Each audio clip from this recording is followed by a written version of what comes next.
I'm a junior at UC Berkeley. I go by he and him, gender pronouns. I'm from San Francisco, and today I'm gonna be sharing a piece I wrote last week. I'm actually a dancer, and I've been dancing for a really long time. I've only written one spoken word piece back in high school, and it was about my racial identity and the challenge of being a Filipino trying to get into highly selective colleges. And that process and understanding the realities that you have to face and the structural violence that we all have to face in that process, and also trying to retain and sustain ourselves here too. So I think this poem came from a place of a lot of depression and anxiety I've had for the past 3 weeks. It's the first time I've felt like it wasn't just a depressed episode. It was I didn't see a doctor, but I knew, and my family knew, my friends knew every time I came home, I wasn't the same person, and I felt like a lot of that just came from the air that was around, and the vibe that UC Berkeley tries to put on us. So a lot of this is just about resistance, I think, of not losing yourself, and of understanding how to say no. So the title of this is called No. But yeah, there's a lot of profanity, so I apologize if this may be triggering for some people. I ask that we can lean into this discomfort and sort of try to reflect on maybe what we're going through at the same time. Okay.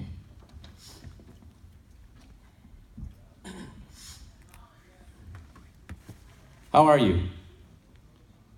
Are you okay? Same. I feel you. The tips of these 5 fingers take a firm grasp of my heart. It's fucking hard to breathe. I catch myself exhaling, except it's more of a sigh. Like one of those hella big sighs where you know you're tired of all this shit. Except now that sigh has become normalized, almost involuntary. Y'all got me fucked up. Have you ever been at the point where 24 hours feels like it's getting shorter and shorter? Like the moment you wake up, you already see yourself going back to bed at the blink of an eye. On to the next, on to the next. Bro, you need to rest. Don't fucking tell me what to do. You know what's real? We're so good at giving people our advice, but for some reason, it's the fucking hardest to take our own. Take a break. You're making things worse for yourself.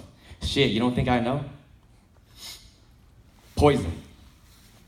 Berkeley, you have poisoned me. Fuck your safe space, no space is ever safe. This institution is a cage for students to engage in a diversity of opinions, where both sides don't give a shit about what the other has to say. Because no one is willing to change. It's real shit. I took a piss next to 5 police officers during Free Speech Week. Just think about that. Fuck it. Now it's time to get artsy. The thing I like about poems is that once you start rhyming, people start getting interested. When in reality, you start to wonder if people are actually listening. It's kind of like music nowadays, right? All right. 500 pages a week. Reminders of my oppression.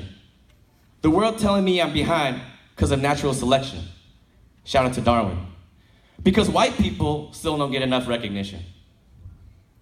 And we can't talk about race without the linear division of a white and black binary. That's how we choose to see the world. It's either this or that. You're either wrong or right. It's either dark or light. We all start to lose sight of another possibility. The possibility of being in the system is still fucking it up. To play the game a little bit until you understand exactly how to make it yours. I ain't no sucker. Consciousness is my power. UCB, you've sucked the life out of me. I don't give a shit about an A, B, or C because I put in the work. You put in the work. You put in the work. You make it about the product, not the process. Students dying from trying, preconditioned social death concentrated in Moffitt. Pause. Let us remind ourselves that we are on native land. under that social death is actual death. Genocide, settler colonization, exploitation. Yeah, you might be too tired to hear it, but many of us have the privilege to not have to live it. The death of millions of people who knew how to love this land, and instead we're out here killing it. Back to this shit. Because no matter how hard I try, you're gonna push me back down. And while others struggle to stay afloat, I think I'll choose to drown. No, I'm not suicidal. It's quieter down here. To be real, it's actually hella peaceful. Not much people trying, because never in my life did I actually feel like I had to put in the work and effort to relax. Just ponder that fucking notion. Everyone's working to create the next startup, and I'm here working on my start down.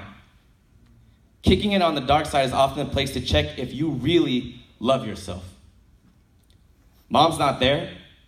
Your partner's not there. It's all you. Do you love yourself? You gotta work to drown in the school. And the school makes this paradox a fucking reality. I'm a man with a vision. I'm gonna take an oxygen mask with me down there if you're wondering. My soul doesn't belong to the school. People preaching no sleep in midterms like doing the most is something I'm gonna applaud you for. Ethnic studies, what you gonna do with that? Education, what you gonna do with that? Shit, I'm gonna do me while you continue to do the work of your own oppressors. Nah, I'm not okay. And that's okay. Because the more you start to take ownership of your own worth and health, the more you're winning the game. Don't wait for the tables to turn. Just fucking take a break from the table. Get out of here if you need to, because the air becomes way easier to breathe. And keep breathing, because oftentimes I forget, because it's always on to the next. But it's on to the now. Now I know what the system wants, and I'm here to say no. No, no, hell fucking no. Thank you.